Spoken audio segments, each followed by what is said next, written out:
say is there's no specific reason for this get-together.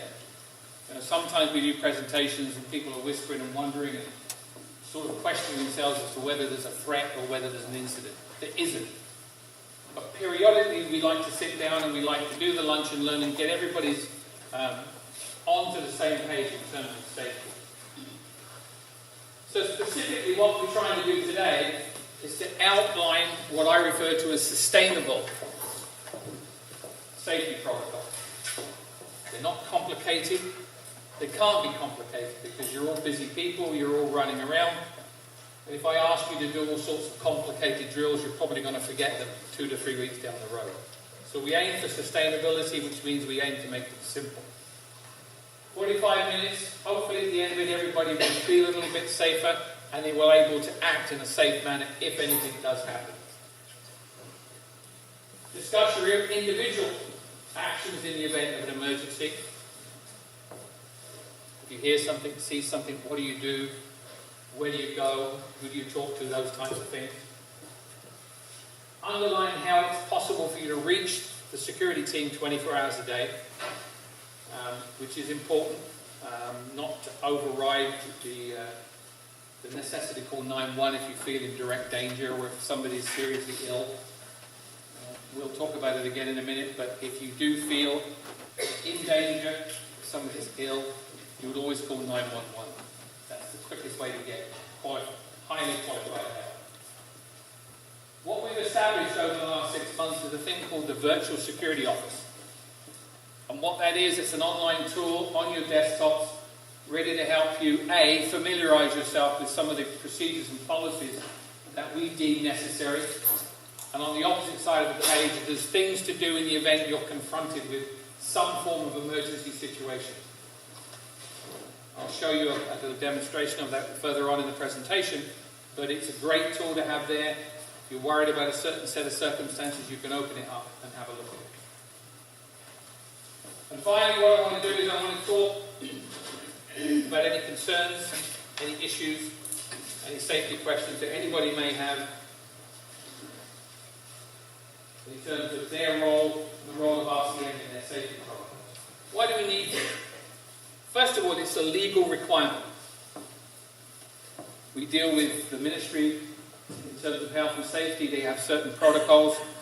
We meet quarterly with the health and safety team. We're observers on that committee, talking about all the issues that day to day could concern everybody here. Trip and falls, all sorts of different things. So every 3 months, Patricia? Every 3 months we'll sit down and we'll have a discussion about that. But it's not a matter of choice. The government now is, for some time now, have been downloading all sorts of requirements onto employers and onto facilities like this. Most recently, and somewhat contentiously, is the requirement to have a domestic violence policy, which may sound somewhat intrusive to some of you in here, but there have been a number of nasty incidents in offices where a spouse has come and attacked their partner in the workplace. And really, because of that, it involves everybody in the workplace. So there's a requirement under law now, if somebody feels they're under risk from that type of situation, because frankly, you can move out of the house and go into some sort of secretive location, but you're still going to come to work. And in most cases, it's a husband that's hunting the wife. So if the husband wants to find the wife, he's going to come to the workplace. So the employer is required to have policies and procedures and to assist that individual with those types of things. It's a legal requirement from the government. A lot of people wonder about why soldiers do drill. You know, where they march up and down, left turn, right turn. The very simple reason for that is we don't want soldiers considering the order that they're given before they do it. Drill makes them work instinctively. So when we're establishing protocols here for emergencies, we need to be all on the same page.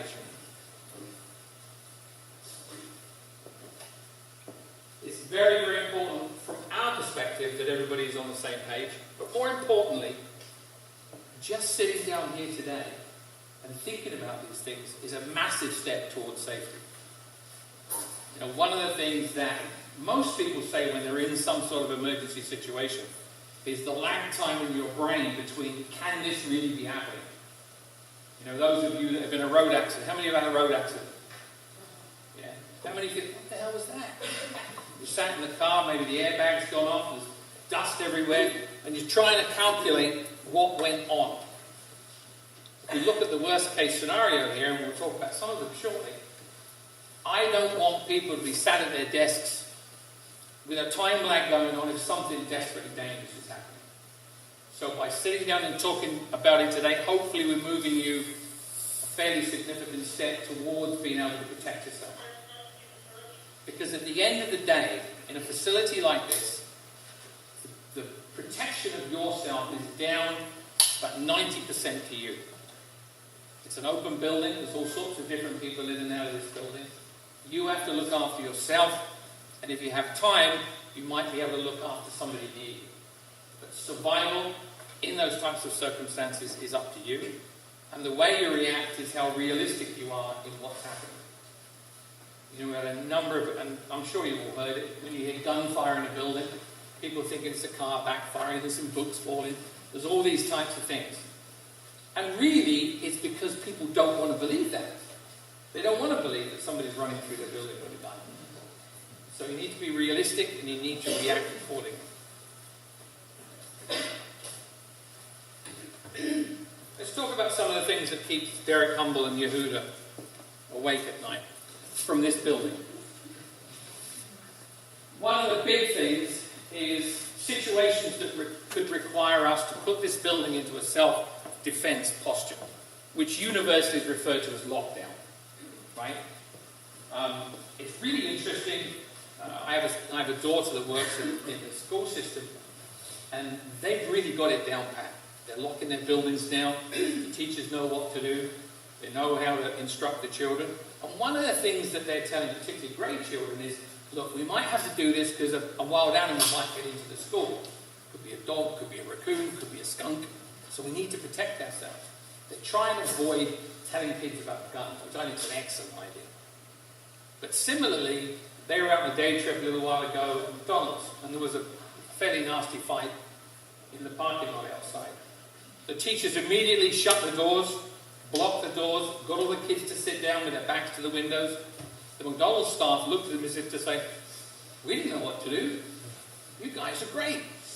Because they rehearse these drills on a regular basis. And again, the school board is really, really strict on training sessions, on lunch and learns with teachers. So the proof of the pudding really is situations like the McDonald's. Those are the sort of situations that concern me. What's the likelihood of it happening? Absolutely minimal. But the ramifications of it happening are huge. So I have to balance those two things. When we were designing the building, one of the things that really worried me, still worries me on a day-to-day basis, but in the planning and the setup of the building, is the amount of young children in here, in this busy part of the town. Right? The nightmare for us, or the things that Yehuda's guys train on all the time, is what if a child goes missing? What if a child is assaulted? Now that's a really bad scenario that we train for on a regular basis. For example, if somebody comes up to the security desk and says, my son's missing, first thing they'll do is lock all the cameras onto the perimeter of the building and kick it back 5 minutes. So you can see everything happening on the perimeter of the building 5 minutes ago. The parents there or the guardians there, they can look and see if their child leaves the building. If the child hasn't left the building, then they'll start to search using the cameras again. So that's one of the things that I worry about. We already mentioned domestic violence. This is a growing trend in terms of publicity. It's always been an issue. I've been in the security business for 30 years, and there's always been problems with irate partners coming to the workplace, stalking out in parking lots, things like that. The problem is now, when you hear of something like that, whether it's a domestic violence situation, whether it's a rape, whether it's assault, you could hear that story 10 or 15 times a day. And the impact on you as a member of the public is it happens 10 or 15 times a day to you. It's still the same incident, but the impact on you is significant. So take that for what it is. The media will upgrade all these things, push them in your face more and more. But in actual fact, the chances of a violent issue happening to anybody in here is very remote, on a random basis. We tend to think, somewhat cynically in the security business, that the chance of you being involved in some form of violent situation is primarily by invitation. And by that I mean lifestyle, associations, things that you have control over, whether you're taking drugs, whether you're off buying drugs, these types of things. Very rarely somebody walking on the street gets dragged into something like that.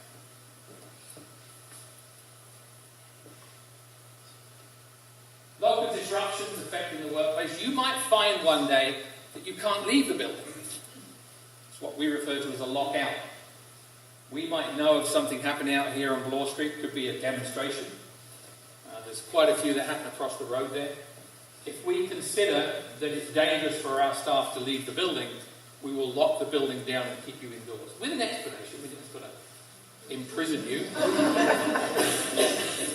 But when you come to the door, you might find it won't open. You might find a security officer there saying, "This is just for a minute." You know, we had a situation, I don't know, 6 months ago, where we had a group of kids that were running around robbing people over here by the Tim Hortons. Anybody know about that? Anybody involved in that? So what we did is we put a warning on the virtual security office to tell people this is the sort of thing that's going on locally. Trying to keep the area around the building safe. Could be anything. Could be a parade out there.